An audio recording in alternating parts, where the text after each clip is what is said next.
Magandang araw mga bata! Para sa ating unang araw, mahalagang tao na bahagi ng kasaysayan, edukasyon at politika. Kilala niyo ba ang mga nasa larawan? Ano kaya ang kanilang naging kontribusyon sa ating komunidad? Maraming mahalagang tao sa kasaysayan na nagmula o naglingkod sa rehiyon ng Calabarzon, na may malaking kontribusyon sa edukasyon at paghubog ng kaisipang Pilipino. Mahalagang tao sa edukasyon. Dr. Jose P. Rizal, Calamba, Laguna. Itinuring na pambansang bayani. Binigyang diin ni Rizal ang kahalagahan ng edukasyon para sa paglaya ng kaisipan ng mga Pilipino mula sa kolonyalismo. Itinatag niya ang isang paaralan sa Dapitan, kung saan nagturo siya ng akademikong asignatura, wika at sports.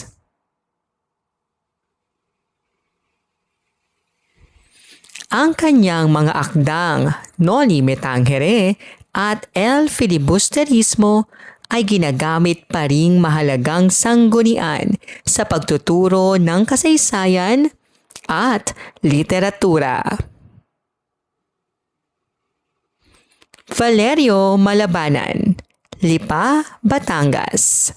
Isang sekular na pari at tanyag na edukador noong ika-19 na siglo. Itinatag niya ang isang kilalang paaralan sa Tanawan, Batangas noong 1871 na nag-aalok ng segunda enseñanza o secondary education. Siya ay naging guro ng maraming Pilipino na naging leader din noong panahon ng Rebolusyon.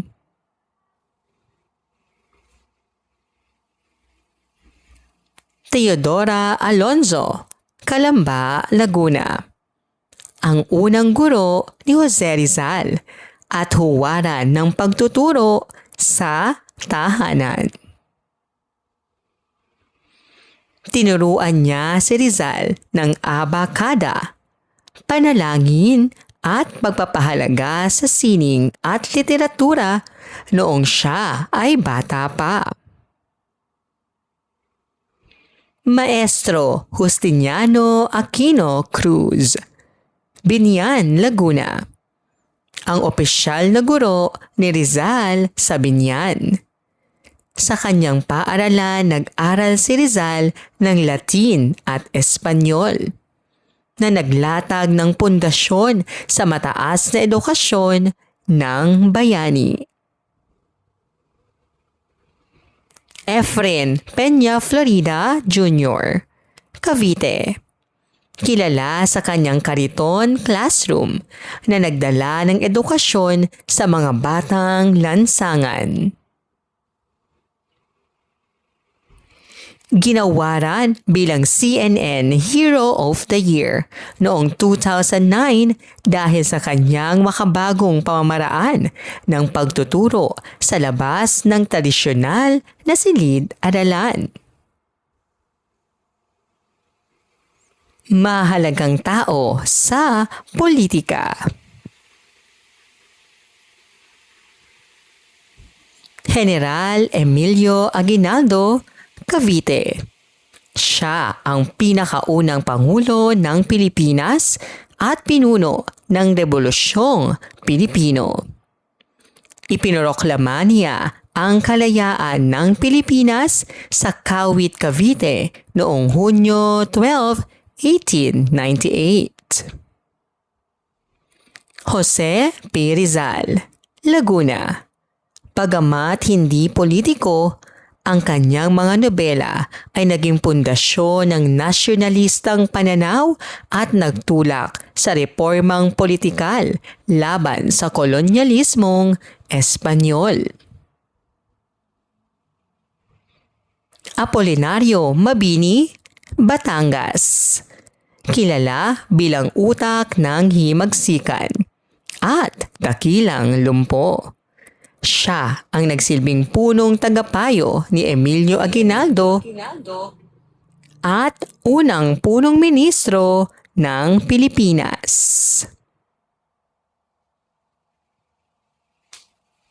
General Miguel Malvar, Batangas. Siya ang huling general na sumuko sa mga Amerikano at kinikilala bilang isa sa mga pinakamataas na lider ng rebolusyon. Claro M. Recto, Batangas. Isang tanyag na senador, hurista at lider ng nasyonalista. Jose P. Laurel, Batangas. Nagsilbing Pangulo ng Pilipinas noong panahon ng Hapon. Ang kanyang pamilya ay isa sa mga dominanting puwersa sa politika ng Batangas. Manuel L. Quezon, Quezon Province. Siya ang ikalawang Pangulo ng Pilipinas at ama ng wikang pambansa. Macario Sakay, Rizal. Itinatag ang Republika ng Katagalugan sa mga kabundukan ng Rizal noong 1902 na nagpatuloy sa pakikibaka para sa kalayaan matapos ang pananakop ng Amerika. Juanito Johnny Remulla Sr., Cavite. Ang pinakamatagal na nagsilbing gobernador ng Cavite. Siya ang naglatag ng pundasyon para sa pag-unlad ng Cavite bilang sentrong komersyal at politikal sa Southern Tagalog. Eulogio Amang Rodriguez, Rizal. Nagsilbing Pangulo ng Senado at naging mahalagang lider politikal mula sa Rizal na nag-ambag sa pag-unlad ng pambansang politika. Bakit natin dapat kilalanin ang mga taong naging bahagi ng ating kasaysayan?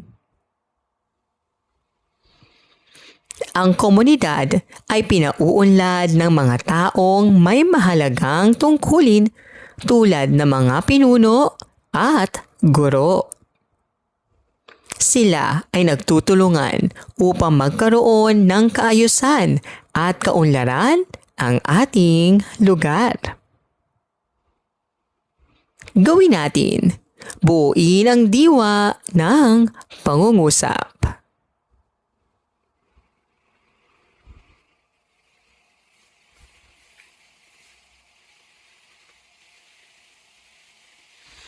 Ikalawang araw, mahalagang tao na bahagi ng kasaysayan sa larangan ng kalusugan at sining. Tayo ay magbalik-aral. Sino ang kauna-unahang guro ni Rizal? Siya ay si Teodora Alonzo. Sino ang tinaguriang ama ng wikang pambansa? Siya ay si Manuel L. Quezon. Sino ang naging unang Pangulo ng Pilipinas? Siya ay si Emilio Aguinaldo. Sino ang tinaguriang utak ng himagsikan at dakilang lumpo? Siya ay si Apolinario Mabini. Sino ang kilala sa kanyang kariton classroom? Siya ay si Efren Peña Florida Jr. Ang ating komunidad ay hindi lamang kilala sa pagkakaroon ng mahalagang tao sa larangan ng edukasyon at politika. Marami ring mga mahalagang tao sa larangan ng kalusugan at sining ang ating komunidad. Ngayong araw, ating kikilalanin ang mahalagang taong ito at kung paano sila nakatulong sa ating buhay. Mahalagang tao sa larangan ng kalusugan.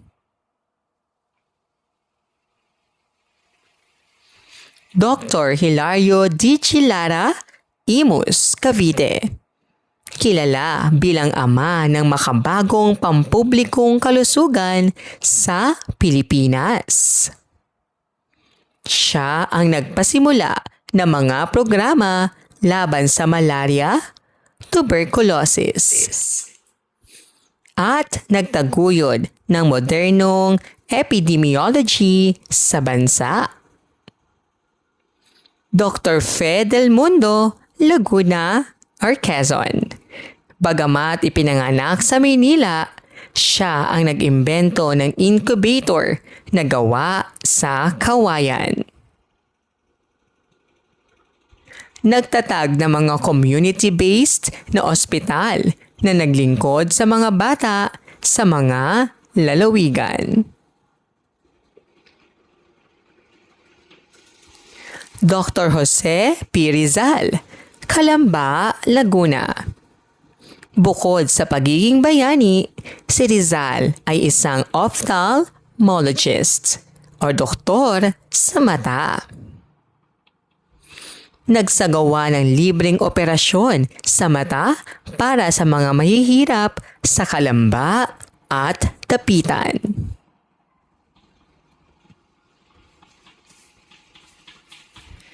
Dr. Juan Flavier, Doctors to the Barrios. Dating Health Secretary na nagpasimula ng programang Doctors to the Barrios noong 1993. Nagpadala ng mga doktor sa mga liblib na lugar sa Calabarzon na nagdala ng modernong serbisyong medikal sa mga hindi napapansing komunidad.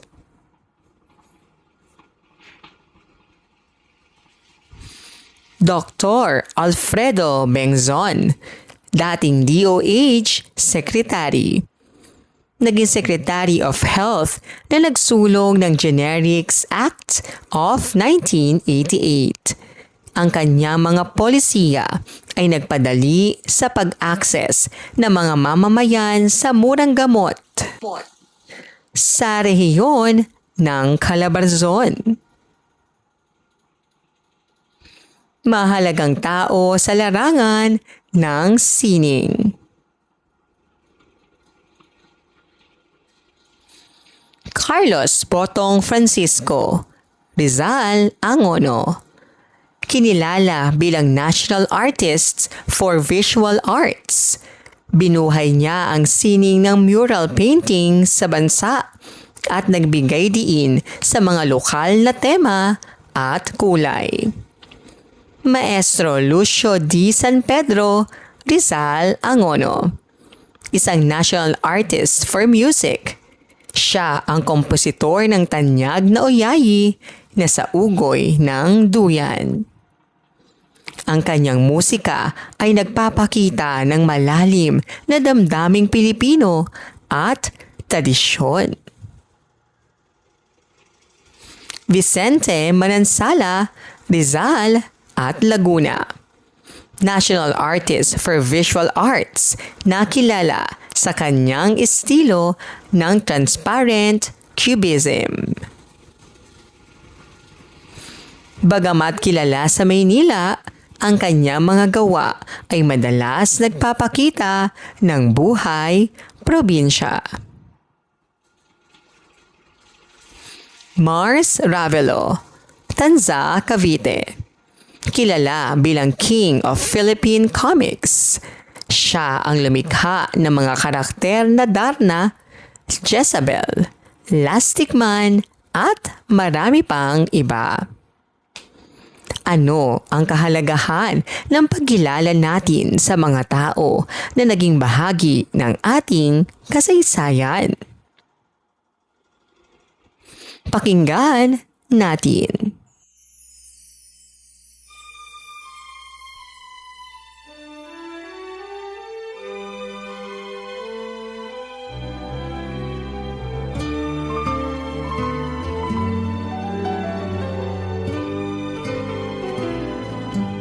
Sana'y di magmaliw ang dati kong araw nang munti pang bata sa piling ni nanay.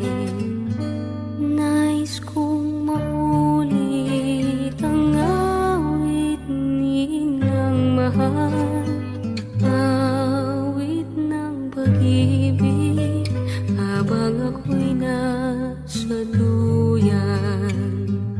Sana'y di magmaliw ang dati kong araw nang munti pang bata sa piling ni nanay.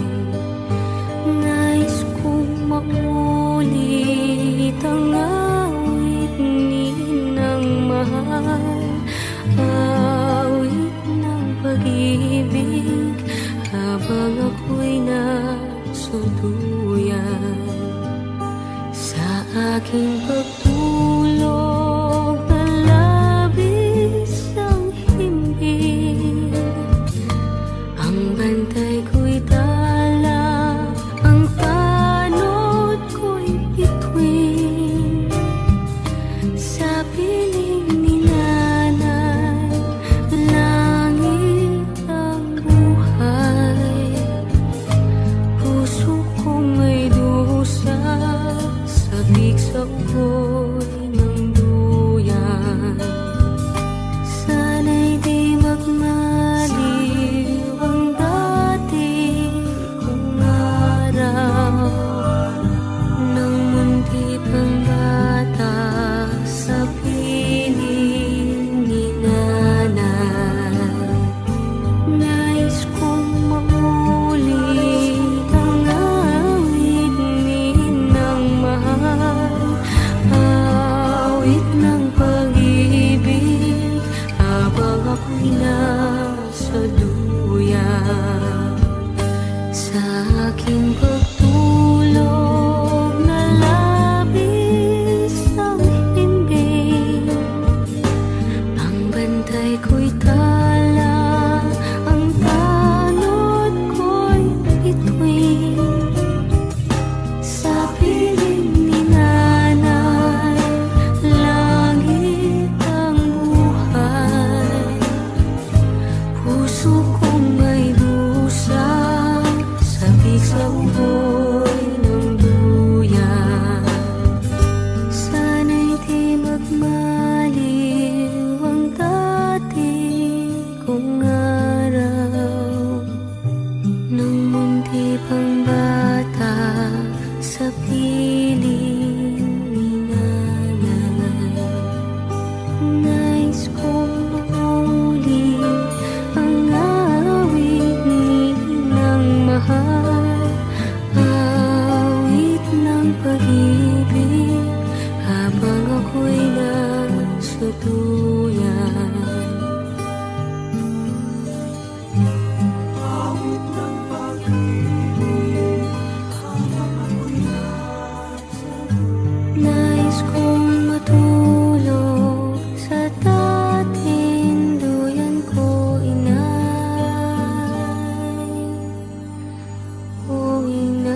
Tungkol saan ang awitin?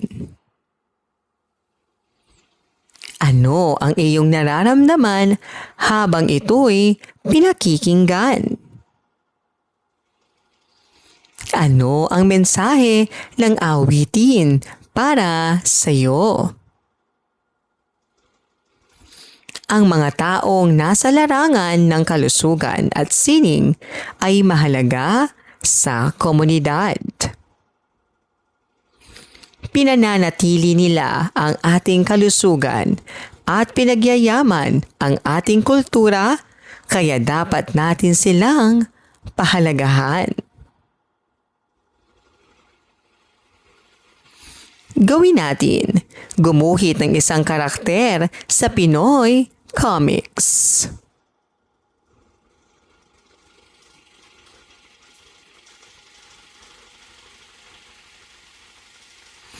Ikatlong araw, mahalagang tao sa larangan ng pampalakasan. Sino sa inyo ang nais maging isang atleta? Anong mga katangian ang dapat nataglay mo kung nais mong maging atleta? Anong sports ako? Sabihin kung anong larong pampalakasan ang nasa larawan.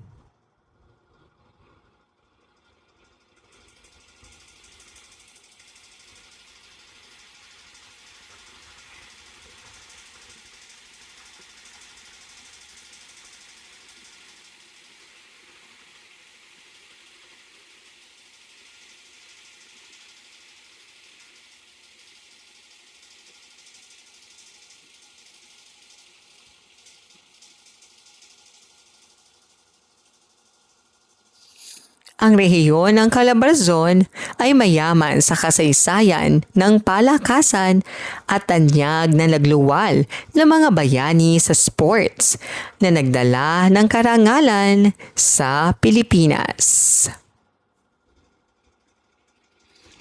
Ngayon, ating aalamin kung sino-sino sila at kung paano nila napapayaman ang kasaysayan ng ating lugar. Mahalagang tao sa larangan ng sports. Eliza Valdez, Batangas. Kilala bilang phenom ng Philippine volleyball. Siya ay naging mukha ng volleyball sa bansa at nagdala ng maraming karangalan sa ating bansa. Alan Caydic, Laguna. Tinaguri ang The Trigger Man at isa sa 40 greatest PBA players. Siya ay itinuturing na isa sa pinakamahusay na shooters sa kasaysayan ng basketball sa Pilipinas. Ranidel de Ocampo, Tanza, Cavite. Isang tanyag na PBA player na naging haligi ng Gilas, Pilipinas sa international basketball. Jaja Santiago, Cavite. Isang volleyball superstar na naglalaro rin sa international leagues sa Japan at nagdala ng karangalan sa bansa. Terence Romeo, Cavite. Kilalang basketball player na nagpakitang gilas sa PBA at Gilas, Pilipinas. Mahalagang ambag ng mga atleta. Sila ay nagbibigay karangalan sa komunidad at bansa. Sila ay nagiging inspirasyon sa kabataan. Sila rin ay nagpapakita ng disiplina at pagsisikap. Kahalagahan ng pagpapahalaga sa kanila. Nagiging modelo sila ng sipag at tiyaga.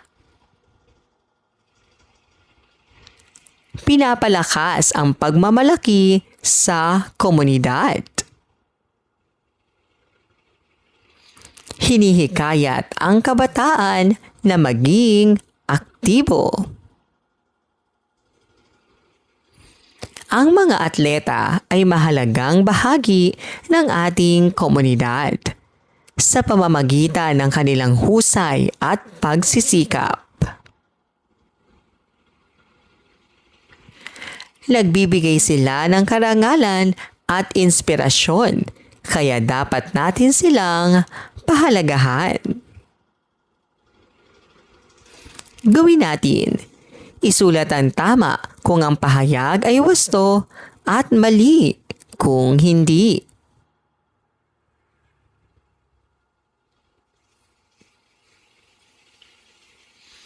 Ika-4 na araw, paglikha ng likhang sining tungkol sa mahalagang tao sa komunidad.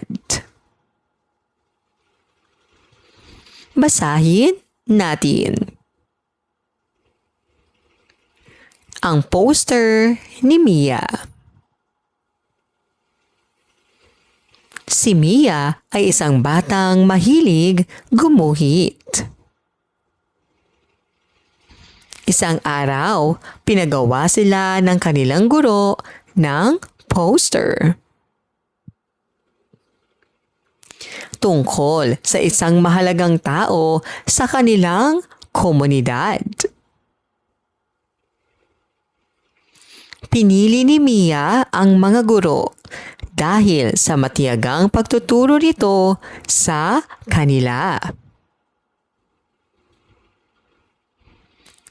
Gumuhit siya ng guro na may hawak na libro at mga batang masaya. Nang ipakita niya ang kanyang gawa, natuwa ang kanyang guro at kaklase. Naintindihan nila kung gaano kahalaga ang guro sa kanilang komunidad.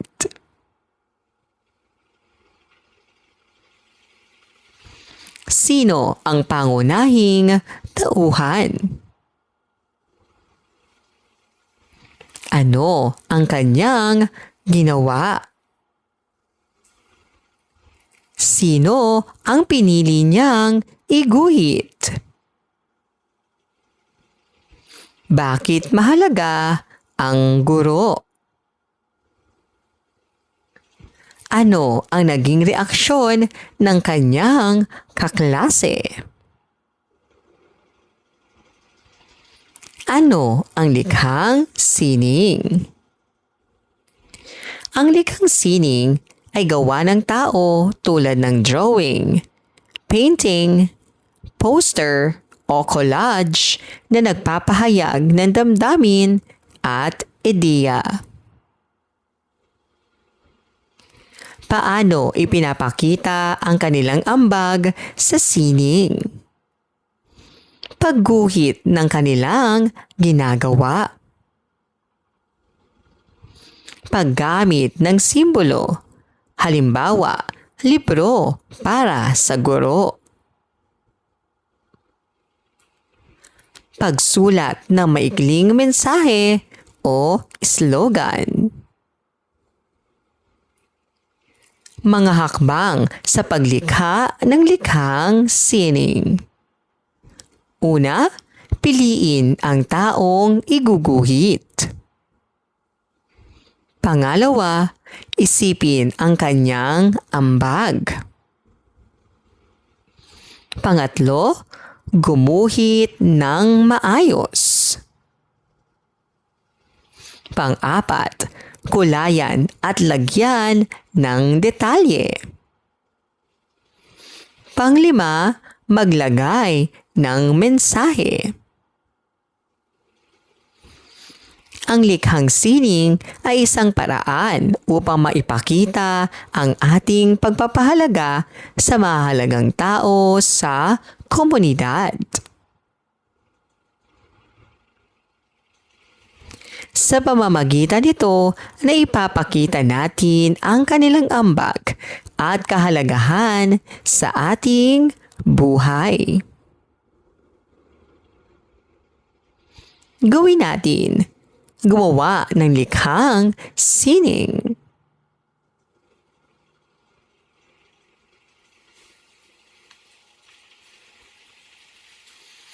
Maraming salamat po sa inyong panonood at pakikinig. Hanggang sa muling pag-aaral ng asignaturang Makabansa. Paalam!